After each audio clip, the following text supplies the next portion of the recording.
15º Pode Ecoar. A gente não sabe como você veio parar aqui, mas se você veio, seja muito bem-vinda. Eu sou Andréa Mercedes, corretora de imóveis. Eu sou Jéssica Murara, proprietária de clínicas odontológicas e mentora de mulheres. Eu sou Tamara Miller, especialista em planejamento patrimonial. Hoje, o nosso papo é para fazer você pensar, respirar e se conectar. A nossa convidada de hoje é Juliana dos Santos. Juliana é psicóloga clínica, orientadora profissional há 25 anos. Juliana acredita no poder da escuta. Não é isso, Juliana? Seja muito bem-vinda.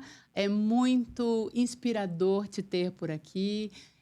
Eu gostaria que as mulheres conhecessem o poder da psicologia e o seu poder na psicologia. Porque 25 anos, né, não é um tempo que se consegue assim tão fácil, né? Você é pura inspiração para a gente. Uma boa noite, obrigada a vocês pelo convite. Eu estou muito feliz de estar aqui. Estou muito à vontade também. Vocês também são uma grande inspiração para mim. E estar participando desse movimento é uma grande satisfação para mim. Uma grande satisfação mesmo, né? Então, vamos dar um brinde primeiro. Opa! Seja bem-vinda, Ju. Obrigada. Começando com os nossos famosos brindes. Isso. Obrigada. Ju, é uma honra pra gente ter aqui. Eu costumo dizer para todas as nossas convidadas que vocês nos honram vindo aqui. Porque é um movimento que a gente começou para inspirar outras mulheres e, na verdade, são vocês que nos inspiram. Então, esse espaço é justamente para isso, para que essa tua voz inspire e que a gente possa escutar toda a tua história de vida, já que você acredita tanto em escuta, que a gente também possa, através da sua história, escutando ela, nos inspirar e ecoar. Então, queria abrir... Seja muito bem-vinda. Muito obrigada mesmo. Além de escutar, eu também gosto de falar. Com certeza. As pessoas acham que vão parar no consultório e que, mas, né, o que eu vou ter que falar? Né? Às vezes, nossa, eu não imaginei que a psicóloga falava tanto. Então, claro que, né, a escuta qualificada, né, a escuta do ambiente de consultório, ela é muito importante, né, muito necessária. A gente está falando de saúde mental, né? Então, ainda mais nos dias atuais, né, em que a gente tem aí uma série de ambientes e situações e conflitos estressores. É o assunto do momento, né? É um assunto relevante no momento. Acho que nunca a gente teve tanto trabalho em tantas áreas diferentes, né? As escolas precisam, as empresas precisam, as famílias precisam e as pessoas verdade. Individualmente também precisam, né? Então, eu sou muito feliz com essa escolha profissional, né? Isso também é uma coisa que me inspira a ajudar outras pessoas também a construírem as suas carreiras. Mas, acima de tudo, a psicologia clínica, o ambiente de consultório, essa escuta qualificada, essa escuta que faz com que a pessoa elabore aquilo que está mal resolvido ou desorganizado dentro de si, ajudar as pessoas a se situarem, né, com os seus pensamentos, com as suas emoções, com o seu comportamento, é muito legal. Então, Ju, antes da gente entrar nessa parte da psicologia em si, da importância dela, né, a gente queria saber o começo disso tudo, porque a gente ficou sabendo ali que a Juliana, enquanto criança, adorava ensinar as pessoas a andar de bicicleta. Que assunto Conta pra polêmico, gente. né? Então, não foi de propósito, né? Bom, eu nasci em Blumenau, né? E a gente morava com a minha família, né? Tinha muitos amigos, estudei, fiquei em Blumenau até os meus 27 anos, mais ou menos, né? E lá é um lugar onde eu me formei, o lugar onde eu trabalhei também, onde eu estudei, fiz amigos, né? E eu não sei, eu tinha uma coisa, eu gostava, a gente brincava muito na rua, né? E todo mundo tinha bicicleta. E daí, devagarinho, os meus amigos mais jovens iam ganhando. Eu já tinha minha bicicletinha e eles iam ganhando. E eu gastava aquele tempo ensinando eles a andar. Então, depois de um tempo, a gente percebeu que tinha mais de 5 coleguinhas que quem tinha ensinado a andar de bicicleta era eu. Porque eu acho que eu queria também andar mais rápido. E eles ficavam com as rodinhas, né? Então, na patota, eu queria... Tu queria trazer a patota eu junto. a patota junto. E também eu tinha um amigo que ele era alto. E ele já usava aquelas bicicletas grandes. E eu queria acompanhá-lo. Né? Então, também eu tirei as minhas rodinhas e a turma de trás também tinha que vir. Então, vamos lá, né? Então, vou ter que ajudar essa turma. Vamos ter que ajudar essa turma, né? Então, eu tinha essa coisa de... Depois teve uma fase que eu tinha uma amiga que tinha um sonho de fazer teatro. E ela não ia. Daí eu disse, tá bom, eu vou com você. Vamos lá. A gente era no Teatro Carlos Gomes, a gente morava no... Ajudar a Fui amiga? para ajudar a amiga. Eu não tinha o menor interesse em fazer teatro. Não tinha a menor... Eu gostei, eu fiz algumas aulas, aprendi a andar de perna de pau na frente do Teatro Carlos Gomes. Então, fazia parte das aulas, né? Tinha várias atividades bem diferentes. E aí, chegou uma hora, não me lembro assim muito bem, mas eu já não fui mais. E eu lembro de assistir a peça de estreia dela. Né? E foi legal. Então, eu acho que eu tive um pouco disso, assim, de ajudar os colegas, de estar perto, de colaborar. Isso, talvez, depois, lá na frente, é uma coisa que eu sempre gostei de fazer. Né? E também de ser ajudada, talvez, né? Era uma forma também de me conectar com as pessoas. Né? Mas era isso. E aí, quando é que a psicologia, quando foi uma decisão tua, quando é que isso começou realmente a ser uma ideia para ti? Então, eu sou descendente de imigrantes italianos, né? De pessoas que, de certa forma, atravessaram o oceano para fazer a vida no Brasil. É verdade. Né? Então, daí meus pais mudaram para Blumenau, trabalhavam muito lá. Então, tem muitas histórias, né? Histórias de sofrimento, histórias de exposição, né? A situações de privação. Né? E tudo isso gera, assim, N histórias, né? E, na época, eu lembro de pessoas da família se tratarem ou falarem de que precisavam se tratar. E eu queria ajudar. Eu pensei, então vou ajudar aqui esse pessoal todo. Vou fazer psicologia. Porque eu achava que eu poderia ser terapeuta, talvez, das pessoas muito próximas, né? E daí, eu também tinha muita curiosidade sobre... Esse foi um ponto, né? Essa questão de entender que o sofrimento emocional atrapalhava muito ali, aquele pacote. De fato. As pessoas eram boas, são boas, as pessoas eram muito trabalhadoras, eram pessoas muito presentes, né? Eu tive muitos tios dos dois lados, assim, do lado da mãe, do lado do pai. Minha mãe tem, né? 12 irmãos.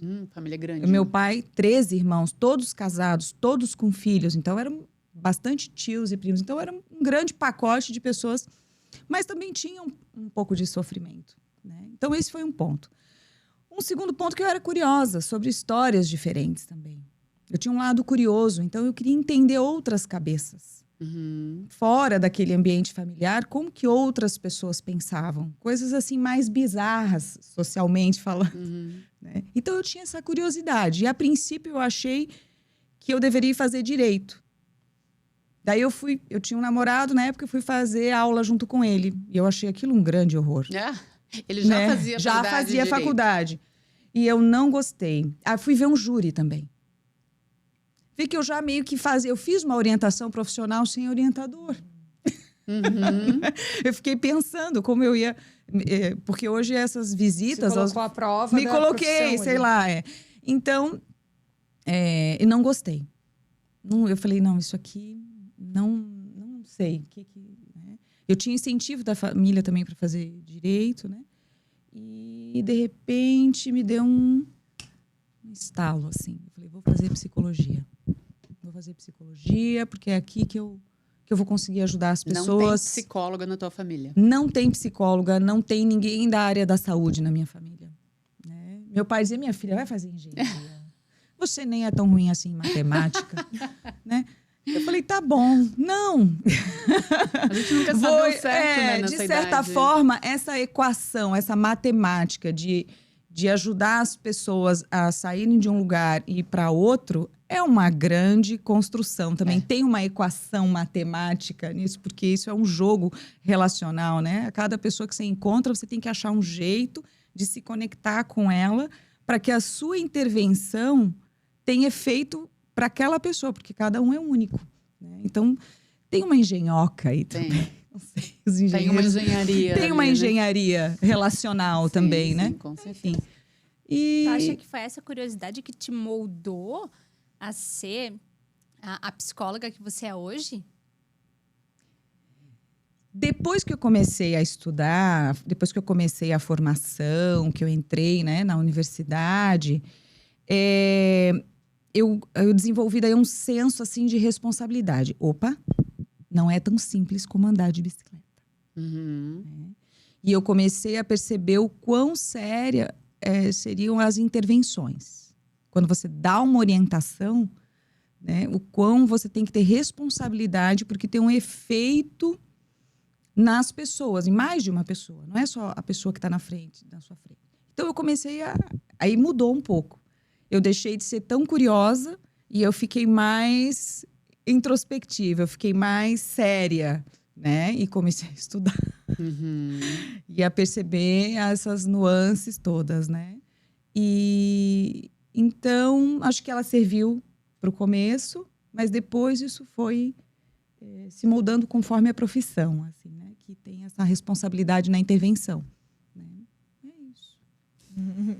isso. Isso é uma responsabilidade realmente muito séria, que é algo que talvez, quando você vai atender alguém, não sei, né? Eu falando assim por cima, quando você vai atender alguém, você pensa em curar aquela pessoa, né? Você está lidando com emoções, com comportamento, com caráter, personalidade. Então, o intuito maior é você realmente curar mentalmente em N pontos, né?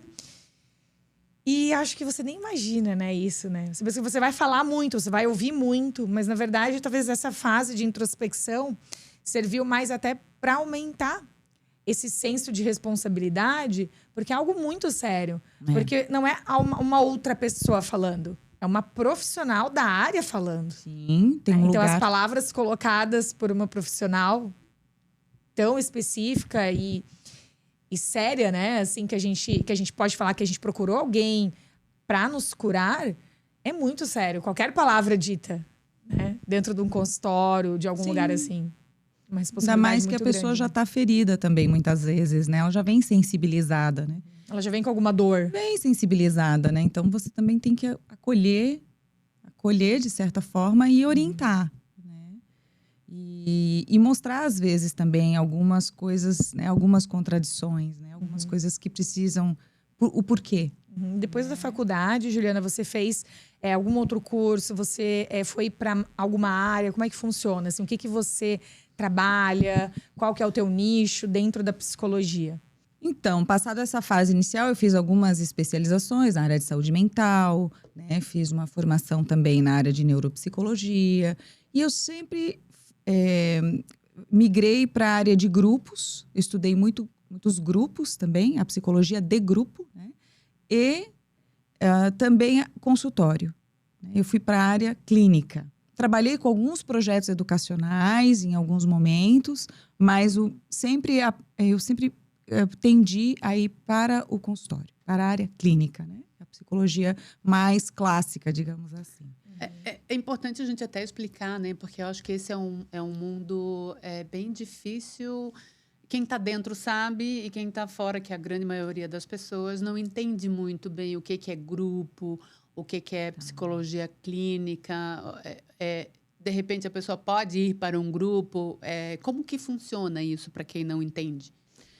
A modalidade de atendimento, né? A gente pode fazer um atendimento individual, no ambiente clínico, e a gente pode fazer atendimentos em grupo, né? A pessoa pode fazer atendimento através de grupo. Isso é uma decisão do profissional que atende. Não é você chegar e dizer, eu quero fazer grupo.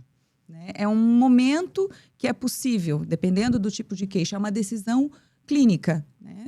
Da relação do terapeuta com o paciente, de entender que ele vai se beneficiar dessa modalidade. E qual é esse benefício, na verdade? O benefício é que nós somos seres de relação. A relação entre um profissional e um paciente a gente chama uma relação bipessoal. É uma relação assim mãe-bebê, que é a nossa matriz mais antiga de relacionamento. É um tipo de relação mais regredida. Do ponto de vista da maturidade emocional, você jogar o seu papel com mais um, que a gente chama de bipessoal, é um estágio, é uma capacidade de relacionamento inferior a você conseguir circularizar, por exemplo, que é um treino que é feito na adolescência.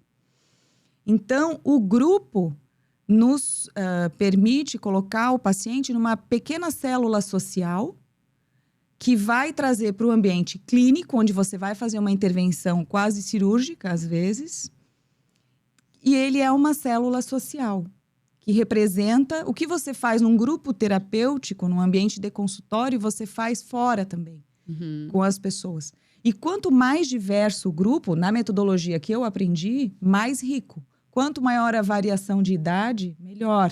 De sexo, de profissões, maior é a riqueza do grupo. Então, você está dizendo que o psicólogo é ele que vai orientar se essa pessoa está apta ou precisa ou vai ter benefícios. Se ela vai dar conta. Para um grupo.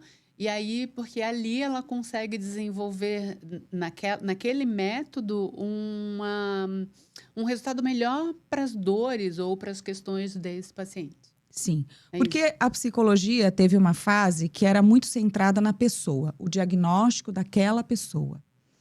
Depois ela migrou para uma fase de tentar compreender as relações, que é um fio invisível que nos une. E ela está tão preocupada com o meu jeito e o seu jeito, mas ela também se preocupa com a relação que a gente estabelece. Que tem um pouco de você e tem um pouco de mim. Né? E o que eu sou com você, eu não sou com ela. Então, esse fio invisível, que se chama relacionamentos, ele passou a ser objeto de preocupação e de intervenção também. E de diagnóstico. Porque a gente dizia, não, ele é o louco. Né? Ou eu sou a louca. E isso se quebrou. O que conta são as relações. Porque a mesma pessoa que tem dificuldade num campo, às vezes com outra não tem. Por quê? Por causa da relação que se estabelece. Então, no ambiente de consultório, em sessões de psicoterapia de grupo, você consegue tratar essas relações. É como se fosse uma... E daí você tem que ter um alto grau de sigilo, um alto grau de compromisso, né? Exige... É um campo cirúrgico. Ninguém entra assim numa sala de cirurgia. Por quê? Porque tem um campo cirúrgico, tem algo acontecendo ali que precisa ser muito cuidado, tem um corpo aberto, né? Então, uma sessão de psicoterapia de grupo tem situações abertas, precisam ser tratadas, depois tem que alinhavar, tem que fechar e depois vamos embora, né? E tem até um tempo de recuperação, né? Que a gente vai para casa e vai tomar um chazinho, vai dormir, né? A orientação que a gente dá, vai elaborar um pouco mais, né?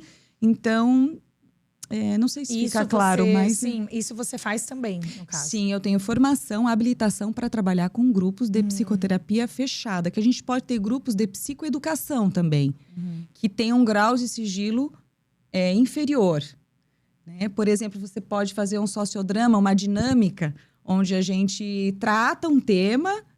Mas você não faz uma intervenção tão profunda naquele sujeito. Ela fica mais no campo social, que ela também é útil, mas é uma intervenção mais no campo das relações, uma intervenção mais social. Mais superficial, mais não superficial, vai tão profundo não é tão individualizada, né? Então, isso exige... É um outro nível, eu diria. Às vezes as pessoas acham que o atendimento em grupo é para ficar mais barato.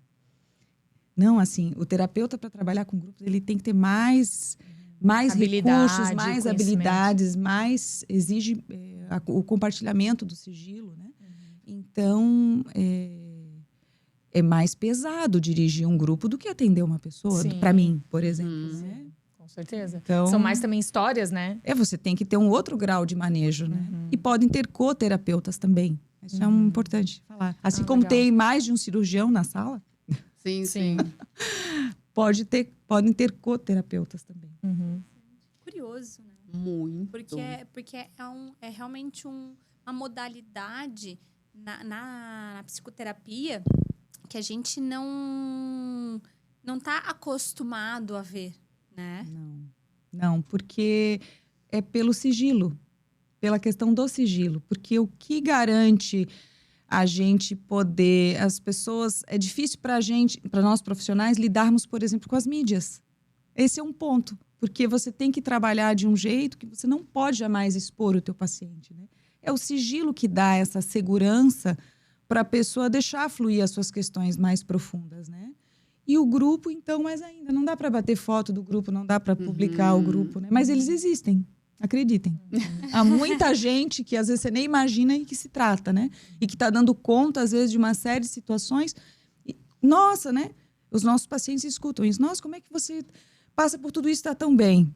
E a gente orienta, não fica fazendo propaganda da sua terapia. Faça a sua terapia e vá viver. Né? Diferente do mundo de hoje, onde as mídias exigem que a gente... as pessoas precisam saber o que a gente faz, a gente está querendo compartilhar coisas. O mundo do psicólogo, do trabalho dele, não tem como. A gente vai para a terapia, mas não é um momento que que é agradável ficar encontrando outras pessoas, né? Não é uma cadeira que tu fica esperando e fica conversando até chegar a tua vez. Não, né? Não é assim. Não pode acontecer. Assim, né? Ju, e tem alguma coisa, assim, em toda a sua trajetória, né? Que te deu aquele plim, né? Que te fez enxergar, de fato, que a escuta é o que, de fato, transforma? Porque quando você fala, você também se ouve, né? E a gente precisa ter um espaço para refletir sobre quem nós somos e o que a gente causa nos vínculos. O que eu causo para mim mesmo? Né? Então, quando a pessoa vai falando, ela vai também se escutando. Ela vai ouvindo também, né? Num ambiente bem preparado, né, para isso, o que está acontecendo, né? E às vezes é onde ela pode desabafar e falar genuinamente o que ela sente, porque às vezes a pessoa tem vergonha, não dá para falar tudo que a gente sente, né? Em todos os lugares, porque daí polui as relações, né?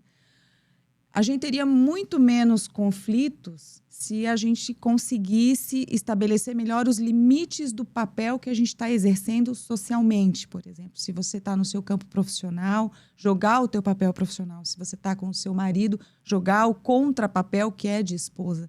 Na relação com o seu filho, jogar o papel de mãe, jogar o papel de nora, jogar o papel de sogra, né? Então, isso é um grande aprendizado também do ambiente terapêutico, né? E quando a pessoa vai se escutando, ela vai percebendo também o que ela causa, né? E com as intervenções a gente ajuda, é uma relação terapêutica que vai sendo construída. Nossa, isso é muito complexo, né? Mas Esses lugares que você falou agora, meu Deus, né? me veio aqui refletindo. E claro que eu também faço um acompanhamento e eu percebo que quando eu falo, eu também vou me curando. Porque eu vou conseguindo me olhar dentro daquela situação, né, que a gente está relatando, no caso. Então, isso vai criando uma associação maior. É como se a gente se colocasse um pouco para fora de nós mesmos ali. Isso. E começasse a ter uma visão 360 ou uma visão de um drone, onde você começa a analisar a situação como um todo. E a percepção, bom senso aumentam. Como se a gente estivesse nos assistindo. Isso. É isso exatamente que você está falando. Por isso que eu acho que essa parte da escutativa realmente é um canal de cura, né? E eu acho que a escuta, a palavra, né, escuta, é muito complicada, né? Quantas de nós a gente não se percebe conversando com alguém, já pensando, a pessoa está falando e a gente já refletindo ou pensando naquilo dentro do que a gente pensa e querendo trazer. A gente não está escutando o outro. A gente, de fato, não está escutando o outro. A gente está fazendo analogia com as nossas coisas, com situações. Isso é o tempo inteiro. Isso é automático, né? Sim. Nós temos uma conversa interna, né? O tempo todo. Nós temos, né? A diferença é que, como terapeuta, a gente tem um longo treino para este lugar. Para fazer essa escuta e para ajudar a pessoa a se escutar também. Isso são diversas técnicas, né? Diversas modalidades, técnicas mesmo psicológicas, né? para ajudar a pessoa a fazer uma compreensão e ampliar o seu grau de consciência sobre as suas emoções ou sobre os conflitos que ela está vivenciando. É um grande alívio também, né? Sim. As pessoas... Até vocês podiam me ajudar. Por que as pessoas têm tanto medo de fazer psicoterapia? E olha, eu tenho uma curiosidade. É uma curiosidade genuína. Por quê, né? Tem, eu não sabia. Tem. Um pouco tem ainda, né? Já melhorou bastante, mas ainda tem. Né? Pós-pandemia, eu acredito que a gente teve um gatilho, digamos assim, para ir atrás e para a gente escutar um pouquinho mais, ou se escutar um pouquinho mais, que eu acho que foi a pandemia trouxe isso, de ter um né? cuidado emocional e uma prevenção de saúde, ter que né? olhar para a gente mesma, porque não tinha para onde olhar, né? Então, eu acho que a pandemia deu um... E aproveitando e falando sobre isso também, Juliana, você falou ali sobre ferramentas. Conta para nós um pouquinho sobre quais ferramentas que você utiliza, inclusive esse óculos aqui que eu já tô visualizando, curiosa para testar. Conta para nós como que você traz essa inovação, essa realidade virtual para o teu atendimento, para a tua clínica. Isso é bem inovador, né, Juliana? Eu não conheço nenhuma psicóloga que utiliza da inteligência artificial para desenvolver o seu trabalho. Tu é inovadora, né? Acho que tu é a única no estado que faz isso. Tem alguns outros, 2, 3, mas aqui na nossa região, aqui pertinho, sou eu, nesse momento, que eu conheça, né? Eu já disse, eu sou um pouco curiosa e eu gosto de inovação, né? Bom, tirando essa fase do tratamento, a gente tem, anterior a tratar, o que a gente trata? A gente tem que ter um bom diagnóstico, tem que ter a escuta e tem que ter um bom diagnóstico sobre a situação, né? E nós temos uma série de exames psicológicos também, né, que podem ser aplicados. Tem avaliações que a gente usa para, além da nossa abordagem, da nossa sensibilidade, né, você tem também exames que podem ajudar a estabelecer um diagnóstico, ter mais clareza, né, daquilo que está acontecendo. Então, hoje a gente tem uma série de queixas ligadas à dificuldade de atenção, dificuldade de memórias, ao estresse. As pessoas estão mais preocupadas, né? Tanto adultos como crianças. Né? Mais casos de tratamento de crianças com autismo, mais necessidade de responder questões bem específicas. Né? Então, nós temos uma série de exames que podem ser utilizados. Dentre eles, a gente tem... nesse momento, graças a Deus, o uso de novas tecnologias. Que esse óculos aqui, ele auxilia, é uma ferramenta complementar, ele é da Meta, né? E acoplado a um sistema, ele nos ajuda a fazer diagnósticos no campo de todas as funções cognitivas que nós temos. Atenção, memória, funções executivas, que são as funções que a gente usa para tomar decisões, para fazer as tarefas básicas do dia a dia, como planejamento, memória de trabalho, tempo de reação, uma série de conceitos técnicos, né, que ajudam a gente a diagnosticar através do uso de realidade virtual. Por que ela é mais vantajosa que os testes? Nós continuamos usando os outros testes, ele é complementar. Ele é vantajoso porque ele simula a realidade fora do ambiente de consultório. Esse é um ponto. Porque como que você avalia uma criança na sala de aula? Aqui a gente tem uma sala de aula. A gente tem a simulação das intervenções. A gente chama isso de abordagem ecológica. Quando você consegue trazer a pessoa para o ambiente. Você consegue simular um ciclo de 14 ciclos de uma tarefa no ambiente profissional. Então, há uma instrução e a pessoa repete aquela tarefa durante 30 minutos. Como assim, 14 ciclos? Ela faz... É dada uma tarefa, ela faz a primeira tarefa... 14 atividades? 14 ciclos da mesma atividade. E aí, você vai avaliando toda a movimentação, desde a agitação motora. Por exemplo, grau de agitação motora. Fala, gestos, né? O quanto ela busca, o quanto ela aprende ao longo da tarefa, Então, são todas as funções cognitivas necessárias para o nosso desempenho no trabalho ou nos estudos, né? A gente pode avaliar, independente da gente ter ou não indicação clínica para isso. Porque às vezes vem uma indicação. Mas às vezes a pessoa está percebendo, é uma prevenção também, né? E é para qualquer pessoa, né? No caso, para qualquer idade, que eu quero dizer. A partir dos 6 anos até os 90. Nossa, isso deveria ser aplicado, gente, em colégios, em sala de aula. Sim, porque eles eu acho gostam. que é importante, porque nós somos uma geração de adultos não diagnosticados, Não diagnosticados, e com muito sofrimento. né? Passando por traumas e dificuldades e se colocando numa condição de não... como é que a gente se diz quando a gente Não se perceber? Não se percebe, não. A gente não se acredita, né? A gente não valida as coisas que a gente... ou quão bom a gente é baseado nas nossas dificuldades, né? E por conta das dificuldades que são...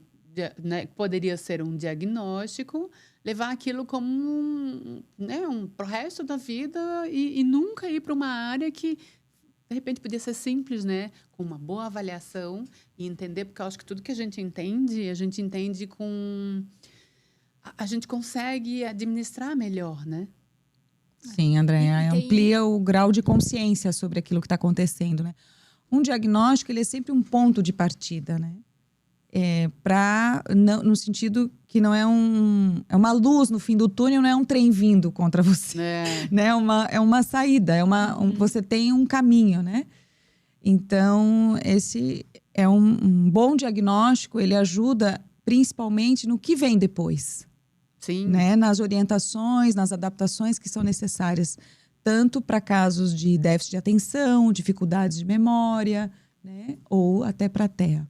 E é muito legal, João, porque quando a gente fala de inteligência artificial, quando a gente fala de realidade virtual, por exemplo, né? A gente tem, de modo geral, isso é novo na sociedade.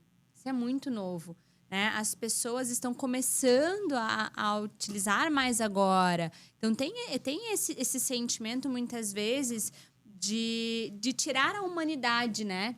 Afastar esse lado mais humano quando a gente fala de IA, quando a gente fala de realidade virtual. E o que você faz é justamente o contrário, né? Você usa uma ferramenta, uma tecnologia a favor da humanização. Sim. Né? Então, você consegue... E isso é muito legal, porque... usar a inteligência artificial e tudo mais, muitas vezes também é tabu. Assim como ainda é tabu, a psicoterapia muitas vezes. Então, você está usando duas coisas. Pois é. Mas isso é revolucionário. É revolucionário. Isso é admirável, né? Porque já é um trabalho importante e você trouxe uma tecnologia para te ajudar a melhorar o seu trabalho. Sim. Né? E também para falar a linguagem do momento. Eu acho que cada geração, né, a cada tempo, a gente precisa também se atualizar e falar a linguagem do momento. Né? Então, se a linguagem... Porque como é que você vai acessar uma geração, né, que eles gostam de fazer avaliação, eles ficam felizes. Dá para fazer um combinado, né? Não como paciente, né? Mas como mãe de um paciente teu. Então, até vou expor aqui... Estamos nós duas, e só nós duas aqui, então não tem problema. Levei meu filho, né, pra Juliana, e a gente conversou, ele fez um teste, e ele chegou em casa depois de uma semana, duas, e perguntou: mãe, quando que vai ser o próximo teste? Porque a experiência para ele foi incrível. Ele achou, assim, inovador. Inovador porque é algo que talvez... trouxe ele para uma realidade que ele nunca usou. Então, até uma novidade para adolescente, para criança também, né? Para nós também. Eles ficam bem curiosos, né? Aceitam bem a tarefa. Isso também ajuda a gente a confiar no resultado da avaliação. A curiosidade pela tecnologia que eles têm, né? Isso, a curiosidade pela tecnologia faz com que eles também executem bem a tarefa. E, a partir disso, se entreguem para a tarefa. Não é nem tanto executar, mas ele ele se envolve com a tarefa e aí eu consigo avaliar melhor. Eu tenho confiança nessa avaliação, né? Sem contar que aqui a orientação que é dada, ela é muito padronizada.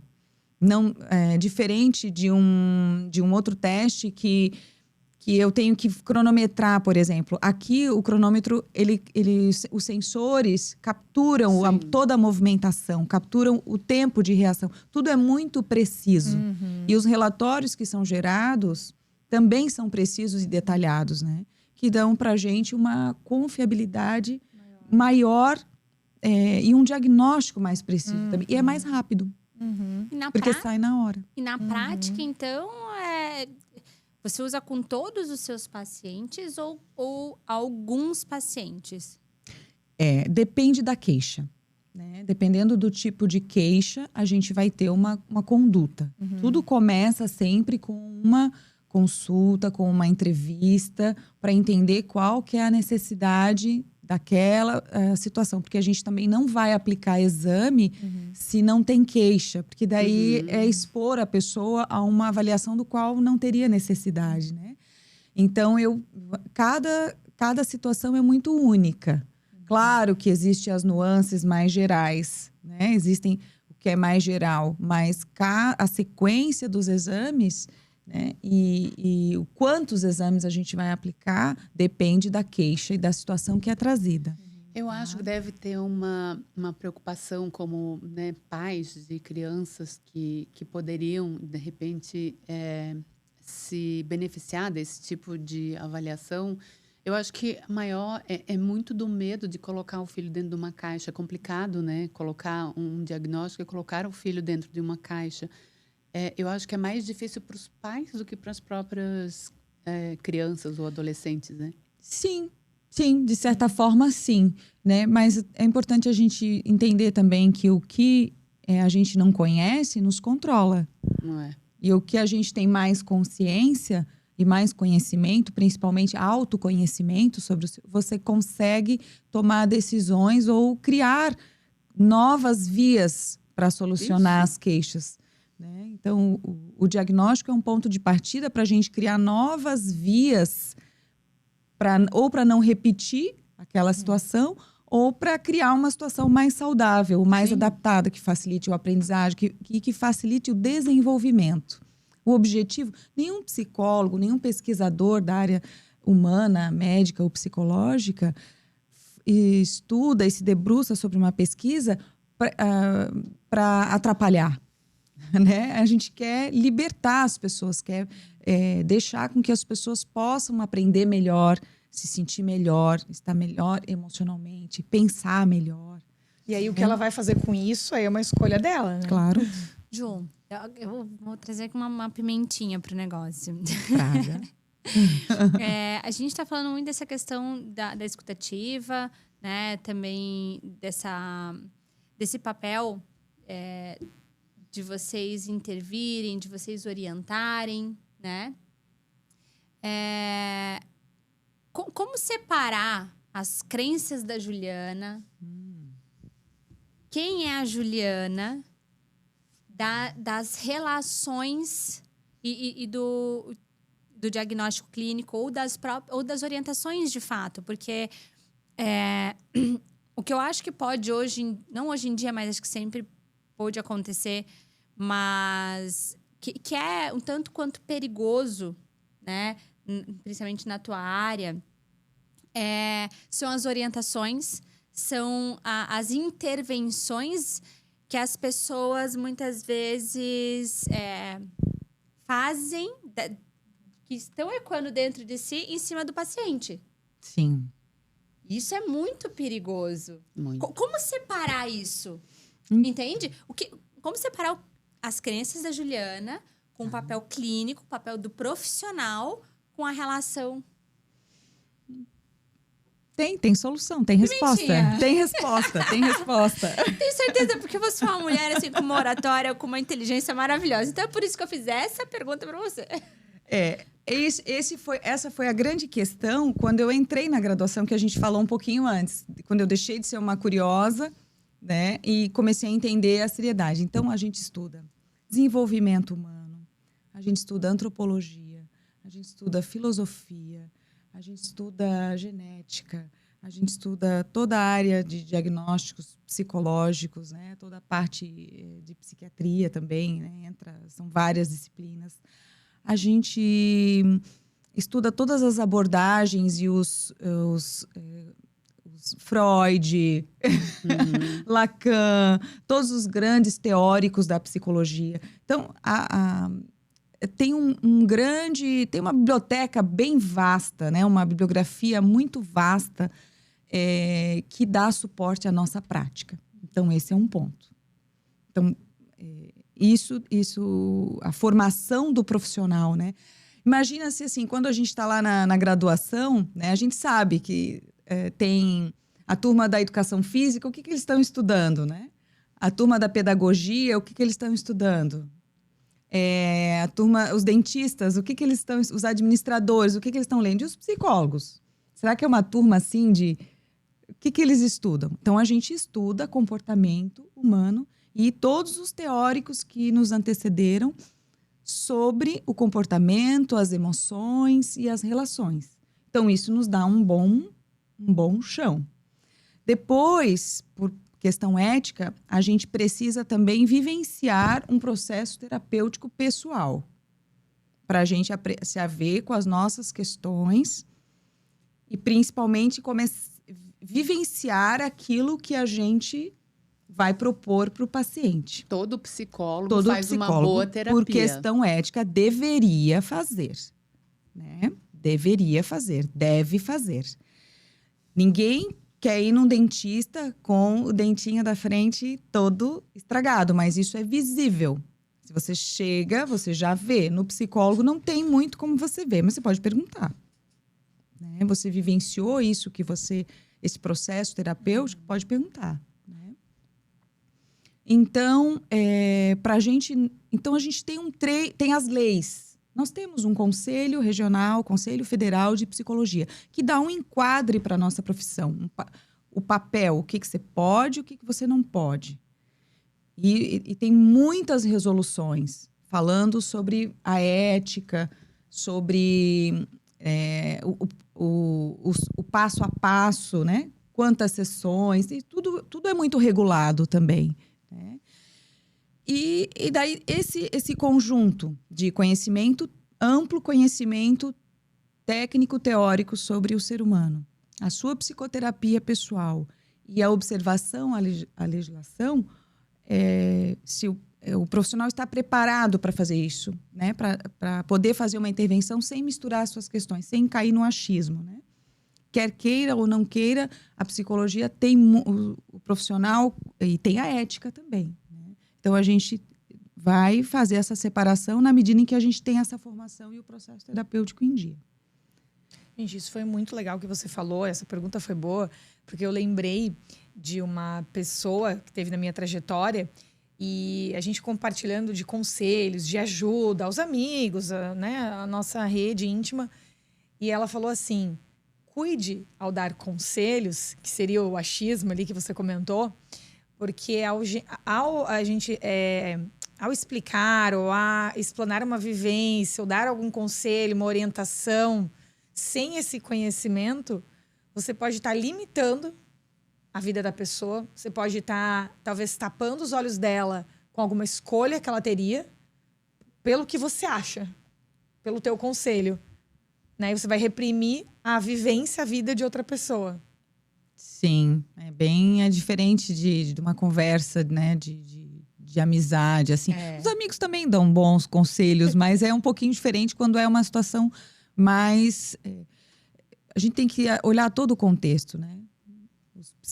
Essa é uma obrigação nossa. Né? O amigo não tem. E os nossos conselhos são baseados nas nossas lentes, né? Nas nossas crenças, nas nossas experiências. E o conselho de um terapeuta, ele não vai fazer isso. Ele vai fazer isso baseado nos estudos. É o que deveria baseado ser, na teoria, baseado no que se conhece de comportamento de ser humano. A gente não tem essas ferramentas para dar conselho, né? Então, é bem complicado, realmente. É uma grande entrega também. É uma grande entrega da figura. você tem que, ao receber a pessoa, você tem que tirar a tua lente, né? E entrar no universo, fazer uma escuta. Né? Você tem que fazer uma escuta genuína. Você tem que adentrar o universo daquele sujeito, aquela idade. Né? Eu tinha um professor que dizia isso. Quando chegar uma pessoa para você, você esquece tudo que está sendo dito sobre ela, se é que você tem, que vem a exames, que vem a papelada, e escuta a pessoa. Né? Agora, chegou uma fase que eu escutei de uma outra. Agora você aprenda, não tenha medo de aprender com as pessoas também. Que é essa capacidade da gente ouvir o que o outro está trazendo, né? De acordo com a idade, de acordo com o tempo, com a cultura. Por mais errada que eu esteja, né? Por mais absurdo o meu comportamento que eu esteja tratando, digamos assim, eu não vou na terapia para saber se eu estou certa ou se eu estou errada. Eu vou para tratar as emoções que eu estou sentindo em relação àquilo. Então, essa é a grande tirada. O que eu faço com essa emoção que eu tenho? Né? O que eu faço com esse sentimento que está gerado? Fui eu que fiz, sim, fiz errado, sim. Mas o que eu faço com isso? Né? Como eu administro isso e como eu evito essa próxima? E quando... Andréia, mas vamos lá. Você tem costume de dizer que você é terapeutizada. Eu sou terapeutizada. Então, quando tu vai pra terapia, você já sabe que você vai pra tratar o teu sentimento, né? Nem todo mundo é assim, né? Muita gente vai pra tentar resolver uma situação, um problema, porque acha que tá certo, que tá errado, né? E aí tem que descobrir que, na verdade, não, tem que olhar pra dentro de si. Na verdade, a gente tá sempre... Não, mas assim, Muitas a vezes. primeira coisa... Não, mas a Ju, Tamara... O que eu entendo hoje de experiência é assim, eu vou para a terapia para ser acolhida nos meus sentimentos. Perfeito. E eu concordo com essa tua visão. E eu vinculo com a terapeuta porque ela precisa entender aquilo que eu estou sentindo. Perfeito. Se é errado, se eu preciso fazer, qual a intervenção que isso vai ser feita... Aí é problema da terapeuta. E no caso, ainda bem que ela se faz presente nesse momento. E eu concordo Aí é o problema contigo, da terapeuta. Mas eu tô dizendo isso com causa própria. Eu já fui outras vezes para terapia para tratar situações específicas. A partir do momento em que eu fui para tratar dentro de mim, a coisa tá sendo diferente. Então, é sobre isso que eu tô falando. É justo, mas é isso que eu tô falando. Não é todo mundo que chega já com essa consciência num processo de terapia. Mas ela chega com dor. Chega com dor. Chega com dor. E ela precisa ser acolhida. E sabe que quando a dor emocional, ela não deve ser negada. E ela é muito negada, né? No geral. Por isso que a gente está tendo essa pandemia de problemas. Não é uma pandemia, mas essa grande quantidade de diagnósticos, né? Dificuldades graves, né? E até dificuldade de nomear isso também. Deve ter métricas, né? Tu já deve ter métricas, tirando adultos e crianças assim. Você atende... Quem procura mais o atendimento psicológico? Quem procura mais? A característica do meu público... Em geral no mundo. Adulto, mulher, homem. Claro que quando é criança é levado pela mãe, né? Lógico. Ou pelo pai, né? Sim. É bem... o público... Eu atendo, assim, o que eu aceito receber, né? Criança não muito pequena, que precisa de ludoterapia, e aí eu não faço essa parte da reabilitação. Daí eu ajudo outros terapeutas na questão do diagnóstico por causa da realidade virtual e dos exames. A parte de diagnóstico eu faço, né? A parte de intervenção, de psicoterapia, a partir dos 10, 11, 12 anos, eu atendo, né? Individualmente e atendo em grupos também, atendo adultos também. O meu público até me surpreende. Eu tenho público masculino e tenho público feminino. Não posso dizer que genuinamente é um público... 90%. Não, eu tenho vários meninos que as mães trazem, vários homens, né, que vêm às vezes trazer os filhos. Tem mulheres também. Nesse momento, tá bem equilibrado. Bem equilibrado. Né? Não tem, assim, uma questão de gênero muito presente. Eu não destacaria isso assim como um ponto importante. Juliana, é verdade que os homens são de Marte mesmo? Não entremos em questões polêmicas, meninas. Vamos deixar este tema para um único podcast. É um território a ser conquistado, a gente que lute. Ô, Ju, tu usou um termo que fala assim, o mundo interno como uma caixa preta. Ah, sim. Né? O que tu quer dizer com isso? Assim, é algo muito relacionado a esse fio invisível que existe aqui, assim, né, nas nossas vidas. O que isso quer dizer? Né? Qual que é o papel desse fio invisível, assim, dessa caixa preta que existe, às vezes, só dentro da gente? Ou de um sentimento que às vezes a gente não sabe como colocar em palavras. A gente não pode jogar essa caixa preta fora? Nós temos os nossos comportamentos, nossos pensamentos e as nossas emoções, certo? O nosso ego, a nossa expressão. A gente tem o nosso mundo interno, que é o nosso imaginário, né? E a gente tem questões nossas que são conscientes e questões nossas que são inconscientes. Então, o inconsciente foi uma grande descoberta, né, do Freud, que é um precursor da psicanálise, que ele disse o homem não é senhor da sua própria casa. O que ele está querendo dizer com isso? Que nós não temos tanto controle sobre aquilo que a gente pensa, sente e faz. Isso é muito o inconsciente. complicado de entender. Então, no ambiente terapêutico, a caixa preta é onde estão as tuas coisas, as nossas questões mais inconscientes, né? E, então, na psicoterapia, a gente tem a possibilidade de tornar consciente. O problema todo é que a gente nunca sabe o que tem lá de fato, é isso? Não sabe. E ela tem uma oratória ainda que, né? Nossa, eu fico assim, tipo... Ai, que bom. A gente tem uma caixa Já preta. tá sendo um processo de terapia em grupo aqui. A gente tem uma caixa preta e que a gente não sabe o que tem dentro e a gente precisa de uma terapeuta para tirar o que tem dentro. Porque essa caixa, o que tem dentro, ele atrapalha a vida da gente? Depende como é que é a tua caixa, né? Cada um tem uma. Eu acho que é a caixa de todo mundo, Jéssica. Não, todo mundo tem coisa boa e ruim, né? Óbvio. Não, sim, são os nossos desejos, né? Coisa são os ruim nossos é muito desejos, relativo, eu acho que é a questão de tornar consciente, né? E aí se a gente está mais consciente, se a gente tem mais clareza sobre o que a gente sente, o que a gente deseja, a gente escolhe. A gente resgata a nossa capacidade de escolha sobre coisas simples e coisas mais complexas. Dominar o nosso inconsciente, seria isso. Ter mais conhecimento, né, sobre as nossas questões mais inconscientes. As dores, os sonhos, os desejos, né? Eu queria aproveitar e entrar nessa questão. A gente já imagina nós como adultos, né, ter essa caixinha do inconsciente que a gente, né, é difícil entender e tudo mais. E tu faz um trabalho muito legal com adolescente, né?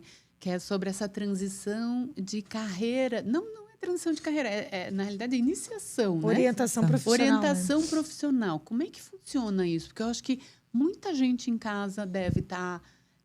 precisa saber que existe essa isso é muito legal. opção. As mães, né, que estão assistindo também. A principal questão do adolescente, uma das... né, o papel do adolescente, a expressão dele vai se dando através do descobrimento do corpo, da sexualidade, né, e das relações de amizade. E também nasce um papel profissional. É na adolescência que a gente vai plantar as primeiras sementinhas do que nós vamos... com o que nós vamos trabalhar no futuro. Como adultos. Como adultos. Né? É uma transição de um corpo infantil para um corpo... Com que nós vamos trabalhar no futuro. Isso é muito importante, né? Que não é necessariamente escolha de uma profissão em si, mas algo que você gosta, né? Você vai ser. O que você vai ser quando você crescer. E agora eu já cresci. Isso. Então, essa é uma dor típica dos adolescentes. Uma grande pressão e que causa muito sofrimento. Então, voltando para a questão do diagnóstico, né? Eu desenvolvi um projeto, né, um método, uma forma, uma abordagem, né, para ajudar as famílias e os adolescentes também a fazer uma passagem para o universo adulto com um grau de consciência mais ampliado sobre os primeiros passos profissionais e os interesses que o adolescente tem. Então, as famílias... E também isso surgiu a partir de uma queixa dos pais, que meu filho só joga, meu filho só fica no quarto, né? Havia um momento ali que isso começou a aparecer. E o adoecimento dos adolescentes também foi um grande... E quando você conversa com eles, você avalia que as grandes questões são essas. Amizades, se eu sou atraente, se eu não sou. E como é que eu vou ganhar dinheiro? Se eu sou competente. Será que eu sou competente? Quem vai me querer para trabalhar também? Né? E aí entrava esse jogo. E também uma geração de pessoas com 30 anos que não conseguem sair da adolescência. O alongamento também da adolescência. Né? Então, essa intervenção... junto à questão da orientação profissional, ajudar as famílias com as avaliações, que são testes psicológicos que a gente aplica, que avalia interesses, não é competências, né? São interesses que o jovem tem, personalidade e também perfil, né? O perfil dele, o perfil psicológico realmente, né? Para ajudar ele a iniciar os primeiros passos da vida profissional. Ou seja, quem tem isso não é necessariamente só adolescente, pode ser um adulto Transição de de 30 carreira. anos. Não, também que ainda está na adolescência. Transição de carreira, né? Porque é uma necessidade, a pessoa precisa ser competente economicamente, ela precisa dar conta de si, né? É um desejo, né? É o que torna a gente adulto, é a nossa independência. E a independência econômica, ela passa pela questão do trabalho. Né? Então, ajudar os pais nessa... O que eu faço agora, né? Como é que eu...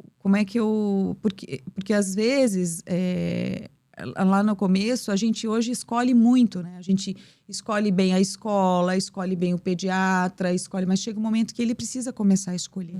Então, ajudar essa transição entre ele a família deixar de escolher por ele e ele começar a fazer pequenas escolhas. Isso eles sofrem muito, né? E faz parte do amadurecimento E faz também, parte do né? amadurecimento. Então, nós psicólogos temos respostas para dar nesse sentido, né? Para ajudar. Então, é um projeto bem bonito. Tiveram vários jovens que eu pude ajudar, né? Fazem uma trajetória bem bonita, fazem as suas escolhas e vão plantando as primeiras sementes. Com segurança, né? com clareza, Sabendo que pode mudar ali na frente, mas um primeiro passo, né, que foi um pouco do que a gente vivenciou também do nosso jeito. Sim. E a Juliana fora do consultório? Quem é a Juliana fora do consultório? Psicoterapeuta? Eu conheço a Juliana há bastante tempo. E eu acho que o grande diferencial, Juliana, que eu percebo de ti é que tu tem uma facilidade em nos captar, digamos assim. A gente, quando vê, a gente está captada por ti, assim. Tu tem uma facilidade na comunicação e tu tem uma leveza na comunicação. E eu acho que está sempre ligada na questão do humor também, né? Eu não sei se porque eu me interesso muito, eu gosto de estar com pessoas que são divertidas, alegres, leves, que não é uma questão de não levar a sério a vida, é levar a sério uma coisa, mas rindo, sabe? Em determinados momentos poder, sabe, rir do próprio tombo. E eu acho isso que, no meu entender, assim, eu acho que todo mundo deveria de ter. Nossa, que legal. Contratar. Pra ser amiga. Vou te contratar pra ser minha amiga. Primeiro pra ser amiga. Primeiro pra ser amiga. Primeiro fazer uma avaliação se tu tem um filho, né? E andar com ela. Olha né? só, que legal. Imagina ter uma amiga terapeuta. Né? Fantástico. Eu posso desligar o taxímetro às vezes? Não. Eu quero saber ela além da psicoterapia. Quem é a Juliana? Eu acho que você não desliga o teu taxímetro. Eu não sei Tu se acha? você... Não. Você desliga. Eu tenho certeza que você desliga. É que as pessoas que... A partir do momento que você sabe que a pessoa é psicóloga, tu já começa a se abrir. Isso não funciona muito? Ou se fechar também. Ah, Ou se fechar. É o o micos. me abrir. Não vou falar muito, senão ela já vai pescar quem eu sou. Micos da nossa área. O típico psicólogo desmancha bolinho. Exatamente. Eu também Eu fico acho. bem triste, bem chateada. Dói. Então, Dói bastante, mas faz parte, né? Fazer o quê, né? Tá, mas responde Tá, a nossa o que que você pergunta. Quem quer? é a Fora- Juliana fora do Fora. consultório? Fora do consultório, eu sou mãe também. Eu tenho 2 filhas, né? Lindas. A Mariana, que tá com 16 anos. A Amanda, que tá com 15 anos. Né? Eu vivenciei a maternidade intensamente nesse período da minha carreira. Quando eu me formei, trabalhei bastante e tive as meninas, claro. E nesse período trabalhei só 5, 6 horas, né? Até 2017, mais ou menos, né? Até elas serem grandinhas, com 10, 11 anos. Trabalhei bem pouco, fiquei bastante para elas. Então, eu vivenciei intensamente a maternidade. Né? E eu gosto de praia. Gosta de Eu velejar. sou alegre, eu gosto de dança. E quando eu era criança, eu dizia que eu queria tocar piano, que eu queria ter um caiaque e que eu queria jogar tênis. O caiaque, quando eu achei muito sem graça. Então, eu gosto de SUP, a prancha, legal. o pranchão. Então, eu gosto de... onde eu tenho pranchão, vou para a água, gosto de ficar... Gosto desse contato com a natureza e com o mar, né? O piano eu não aprendi, vai ficar para a terceira idade, não deu.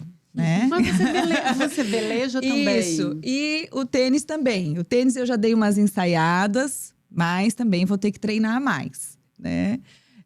E a vela entrou na minha vida a convite do Renato, né? Que é meu namorado.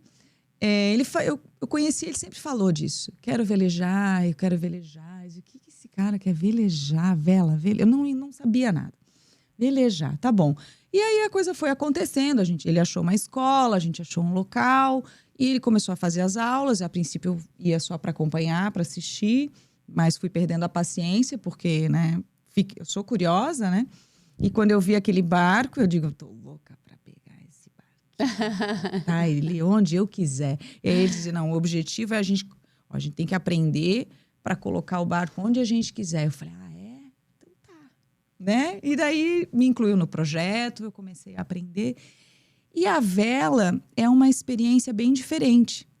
Porque eu aprendi, acho que a vela ensina muito para a vida também. Que interessante. Quando eu comecei a fazer as aulas, eu tive uma professora, Joana, muito queridinha. Ela tinha 18 anos e estava assim, estudando para o vestibular para a UFSC. E agora ela é economista. Então, ela me ensinou muito. Ela dizia, não, velejador bom é que veleja sem vento. Nossa. Meu Deus do céu. Nossa Então era um grande desafio. Não é na tempestade? Não. Eu sempre achei que o velejador bom Não, seria o que, né? que Pois veleja é. na tempestade. Provavelmente sim, né? Mas ela dizia, porque daí você aprimora a técnica. Né? Então, para velejar, você tem que entender de vento, você tem que entender de mar, você tem que entender de direção do vento, né? De onde o vento está vindo. Gente, misericórdia. Né? Então, lidar com o barco é uma experiência muito rica, porque é muito diferente, não é como andar de bicicleta, porque a bicicleta tem a via. Você faz no mar não tem via. Então tem o rumo.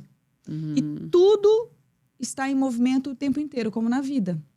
Então eu fui aprendendo e eu fiquei muito feliz quando eu consegui aprender, finalmente. Teve momentos que eu pensei em desistir, porque teve vários professores também nesse percurso. Então, com uns você se identifica mais, com outros você se desenvolve menos. E outros te colocam em situações que você tem que se resolver sozinha, né? E então, foi um aprendizado muito legal, bem fora, assim, desse ambiente de consultório acadêmico, enfim. E é na natureza, então, muito gostoso. E a vela me ensinou muito também, né? E eu ficava pensando assim, porque ali tudo está em movimento. Até a sua posição, se você escorregar assim, um pouquinho para o lado no barco, já muda tudo. Você já perde velocidade, ou ganha velocidade, ou o barco faz que vai virar, né? A única coisa certa na vela é o rumo. Na vida também, né? Na vida também. Tudo está em movimento o tempo todo, né?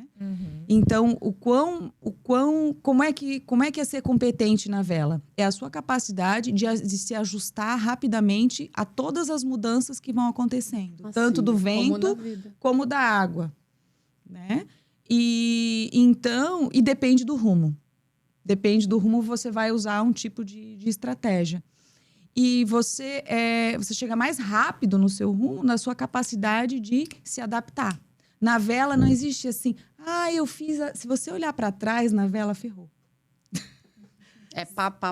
Se você olhar para trás, é para o teu rumo. O teu rumo pode até estar a tua direita ou a tua esquerda. Né? Você não precisa não tá sempre na frente, né? Mas porque às vezes você está velejando na posição que é possível, né? Depende do vento. Então, mas você tem que ter um rumo. Você pode até mudar o rumo, mas você tem que ter um rumo. E a competência ali é definida por o quão rápido você chega, que vai depender dessa sua capacidade de se ajustar. De se ajustar ao vento. E na vida também é um pouco assim, né? Perdoar mais rápido. Juliana, muito obrigada pela tua presença, muito obrigada pela essa conversa inspiradora. A gente teria mais tempo se a gente pudesse, até para falar sobre essa questão de velejar, que eu achei bem interessante. Mas, assim, eu vou aproveitar esse momento para que você deixe para quem está assistindo toda essa importância da psicologia, né, que tu falou. Agora a gente vai sair daqui pensando, né, muito do quão importante, né, que você deixe um recado para quem está assistindo sobre a importância, ou sobre o teu trabalho, sobre uma frase. O recado que você assim, pra gente encerrar. Aquela frase que você quer deixar para pessoas daquela balançada na cadeira. Eu vou fazer a minha terapia neste momento. Eu diria que validem aquilo que você sente, né? Procure ajuda. Procure ampliar a sua consciência ou a sua crítica sobre aquilo que está deixando você chateado ou deixando você travado. Né? E se tenha coragem de se escutar e de se ajudar. É tão triste a pessoa quando se abandona, né? E deixa a coisa, vai deixando as coisas rolarem, né? Nós não somos profissionais assim tão distantes, né? Hoje a gente tem acesso, né? É fácil de encontrar um profissional, né? Então, eu diria isso, assim, tenham seria assim uma bondade consigo mesmo, sabe? Eu acho que as pessoas se cobram muito, querem resolver tudo Eu tinha um colega terapeuta que dizia, tu querem resolver tudo no osso do peito, né? É muito pesado esse lugar, né? Muito pesado. Então, busquem ajuda, aceitem ajuda, né? É uma forma também de você se cuidar um pouco mais, né? A gente fala tanto de conexão, né? Eu quero me conectar comigo mesmo, né? Essa conexão também passa por uma boa psicoterapia, gente. Adorei! Um brinde à psicoterapia. Muito bom, obrigada. Obrigada, Ju. O papo foi ótimo. Também. Muito bom. Valeu, muito obrigada, Ju. Obrigada. Gente, esse foi mais um Pode Ecoar. Se você gostou, dá um like. Se você acha que alguém precisa ouvir essa entrevista, se você quiser conhecer um pouquinho mais a Juliana, a gente vai deixar aqui o Instagram dela, o contato. E é isso. Muito obrigada pela sua presença e até mais.